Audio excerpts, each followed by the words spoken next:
When we go before God, the question that arises is, what should we ask from Him? There are two options. One is Bhakti and the other is Mukti. Bhakti refers to the things of the world. Basically, the word means material pleasures. So that is the reason why people go to God. They are distressed in the world, hence they go to Him. Or they want something, and to fulfill the want, they think God is the best source. Isn't that the reason why 99% of the people go to God? When we go to God for material reasons, we forget that there is a law of karma in place. The law of karma states, whatever you did, you will bear the consequences. Jo jas karai, so tas phalu chakha. Whatever suffering we are getting is a consequence of our past karmas. Now we say, oh God, I will offer you 5 kg laddus. You please mitigate my miseries. So God is the dispenser of the law of karma. It's like going to a judge and saying, Your Honor, my case is in your court. I'll give you 5 kg laddus, you please do my work. Presently, there is a matter going on in the US where it is suspected of a Supreme Court justice that he took bribe. Now, what about God? Is God also susceptible to bribes? Oh God, by my karmas, this is what I deserve, but I'm giving you 5 kg laddus as bribe. And there also I don't have faith, so you do my work, then I'll give you the laddus. Why don't you give them right now? If the work is not done, my laddus will go waste. So, oh God, you do my work, then I'll give you the laddus. Now, even in the world, people have that much of trust, right? When they go up to a government official, you do this work, I'm warming your pocket right now, you do the work later on. And with God, we don't even have that much of faith. So God is not corruptible. He says, as you sow, that shall you also reap. This is a universal law of God stated in all the religions of the world.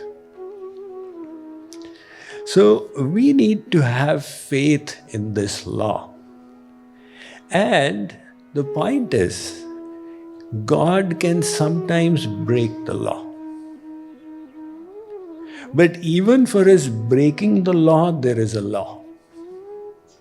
Which means, if the soul is deeply surrendered to Him, in that case the law can be waived.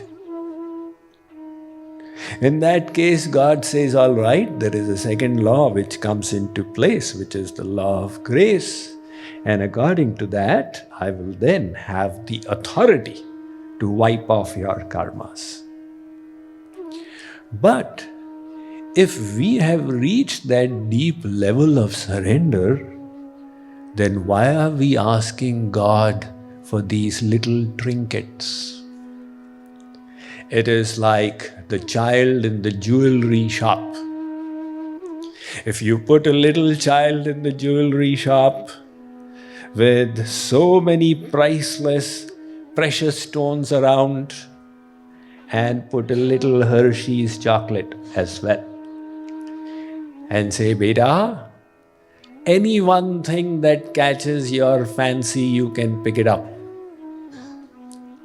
What is the child going to pick up? Not the jewel worth $500,000. the child will extend its hand to that chocolate because its intellect can only understand the value of the chocolate. And what are these shiny objects? Mommy, Papa may be fascinated by them, but they're definitely wrong. They can never outweigh the pleasure that a chocolate can give me. Now you all are laughing, but the fact is that from the divine perspective, we are also doing the same thing. Oh God, give me this. And God says, I've got so many better things in my divine abode. Now, as per the Hindu scriptures, Kuber is the god of wealth. If you met Kuber and said, Kuberji, please give me $50. Kuber would laugh. Oh my God, he doesn't know my powers. Once there was a beggar sitting in Mumbai by the side of a bridge, and he was saying, Babuji, paisa. One millionaire went by and he said, I will not give you money, I will give you a lottery ticket. So he handed a lottery ticket to the beggar. And a correspondent was coming behind. He asked the beggar, you have now got a lottery ticket and the first prize is a limousine. In case you win it, what will you do? He said, then I'll go around begging in my limousine. So his intellect stops at that point. Likewise, our intellect stops at material things. And in the realm of God, there are so many divine things called Brahmanand, Premanand, etc. So the point is, since our intellect is stuck in material things since endless lifetimes, if we go and say, oh God, give me this and give me that, the chances are that we'll ask for the wrong things. A safer policy is, my Lord, I don't know what is good for me and what is bad for me. But you are my eternal well-wisher and loving Father. I leave it in your hands. You decide what is best and please do it. मेरी चाही मत करो, मैं मूर्ख अज्ञान. Oh Shri Krishna, even if I ask you, don't listen to me. I have this weakness, that I'll come and ask you, but you please don't listen to my asking. मेरी चाही मत करो, मैं मूर्ख अज्ञान. तेरी चाही में प्रभु है मेरा कल्याण. It is in your wish that my welfare lies. Now, when you put the onus in God's hands, He then has to decide what is best for the soul. And He will then take full care of the soul. So wisdom lies in the fact that you develop trust in your eternal Father.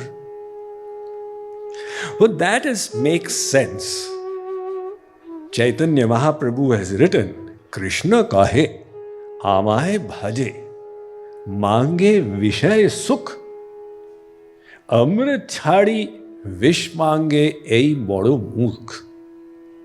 Shri Krishna says, this soul has come to me, the ocean of nectar, and is asking for worldly pleasures. Amrit chhadi vish mange. The soul is rejecting nectar and asking for poisons. Ei bodo murkh. This soul is not intelligent. So a little bit of deep thought brings us to the conclusion that we should not ask God for material things.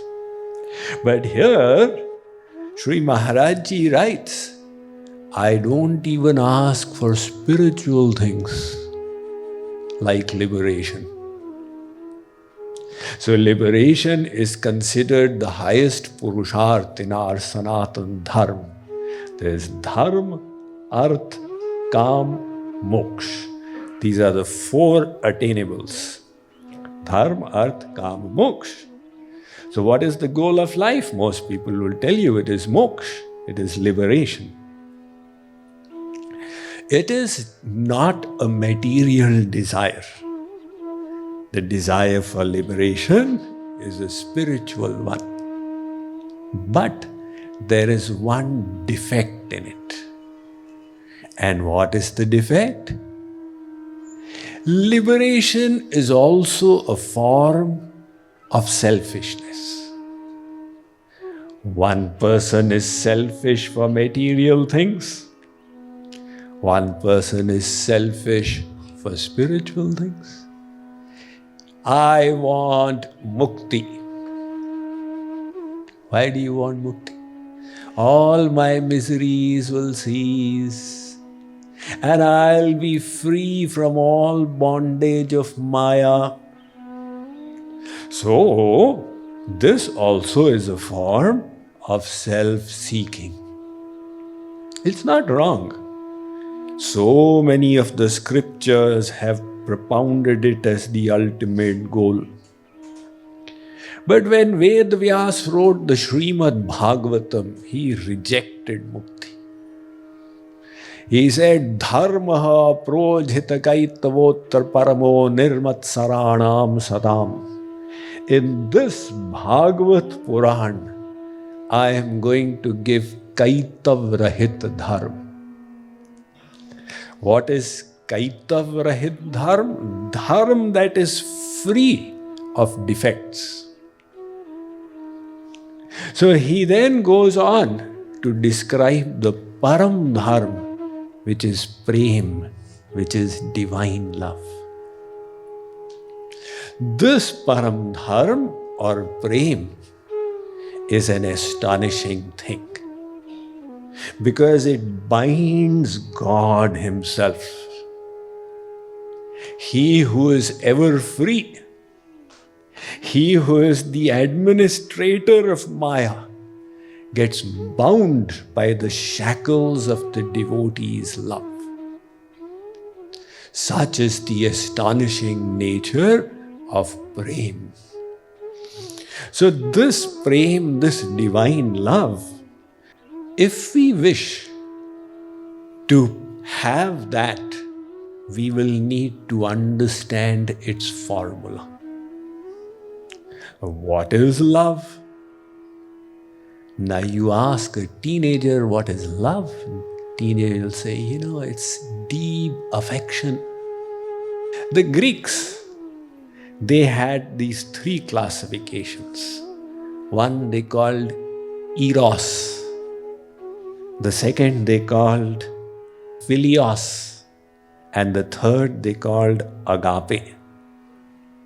So eros is the kind of sensual love that would happen probably between husband and wife, etc. The goal is sensual delights, that is eros, hence the word erotic. And the second is philios. Philios is that kind of love which is a deep, long-standing affection, as with a 20-year-old friend, where there is a lot of respect and loyalty and commitment and willingness to sacrifice. It's going beyond mere sensual things to a deeper affection. And then they understood there's a third level of love, which is agape. That is causeless love. It is the kind of love which God has for the souls, unconditional. And that is true love. Now, if we want the highest thing, we must learn unconditional love. Unconditional love means what? I am not loving God because I want something from Him. That becomes a condition. Avirbhava dinena yena gapito hetus. Hetu means condition. Hetus tadiyanapi kshiye tapina chaparadi vidhina natyanayo vardhate. The moment we love somebody with conditions, it becomes conditional love. And that conditional love doesn't last. In the world, have you ever heard of a love marriage that remained sweet after 7 years as well? 4 years is the average, statistics reveal. After that, I hate you, you spoiled my life, etc. What happened? It was like love at first sight. And then after that, what happened? Divorce at first fight. So it was not unconditional. The goal out there was my happiness, my beloved is giving me so much of happiness. And that happiness is reducing, the love is also reducing. One newly married wife was so beautiful and her husband loved her till the end of the world. And she was so overwhelmed by his affection. She said, "Darling, when I am an old lady, will you still love me like this?" He said, "When you grow old, I hope you will not look like your mother does. Otherwise, all my love will disappear."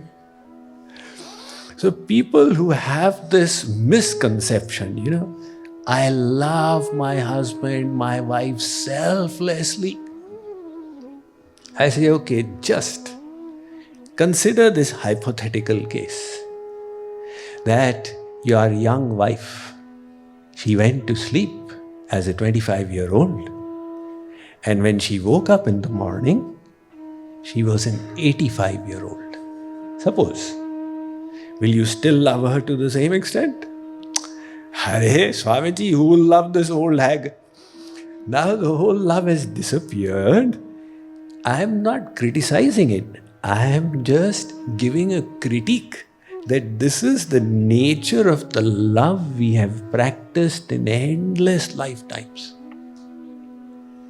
Now what God expects from us is that agape love. It's a selfless love. And the power of the selfless love will be, it can never be destroyed. Where we see qualities in love, it's great initially.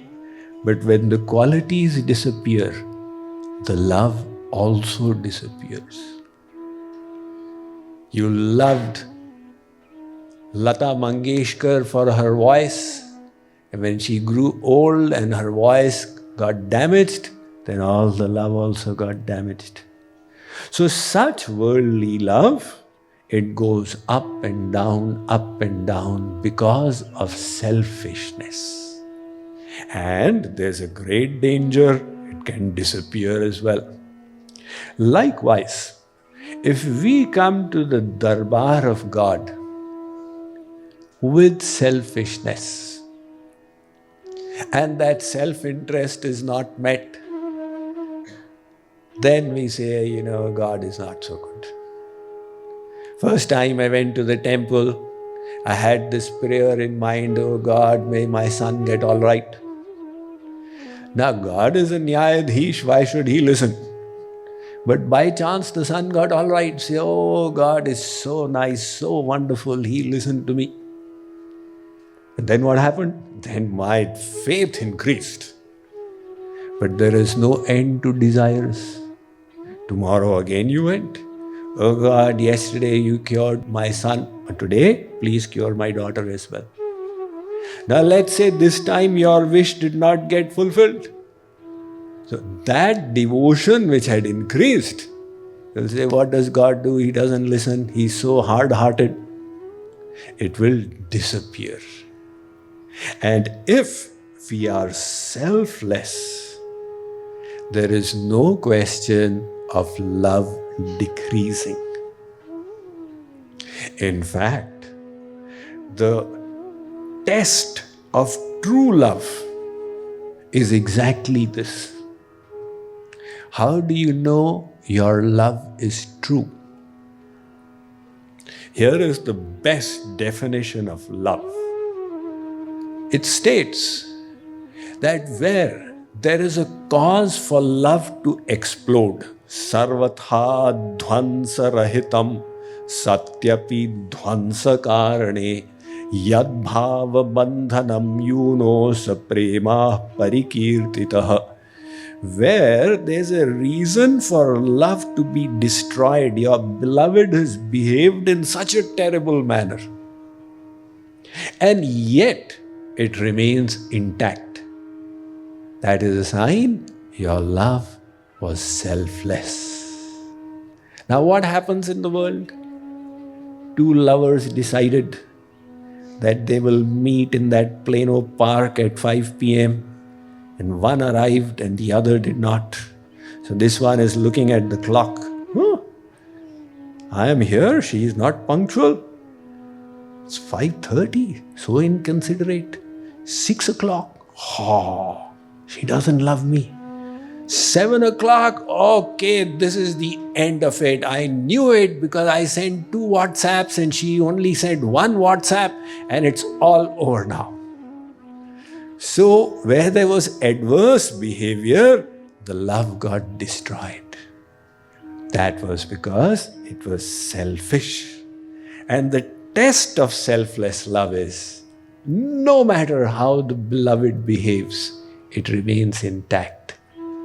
Why? Because it is for the pleasure of the beloved. And that is selfless love, where you love God for His sake, not for your sake. True love would be where you don't ask God, what can you do for me? You say, oh God, what can I do for you? And that is where the concept of seva comes in. Oh Shri Krishna, give me the opportunity to serve you. This idea of giving is contradictory to material consciousness. And as we make the transition to spiritual consciousness, we need to convince our intellect. Because the material consciousness is, what do I get? We want to maximize our net, whatever it is. And if I am giving, I am losing out. Why should I be so foolish as to go and give to God?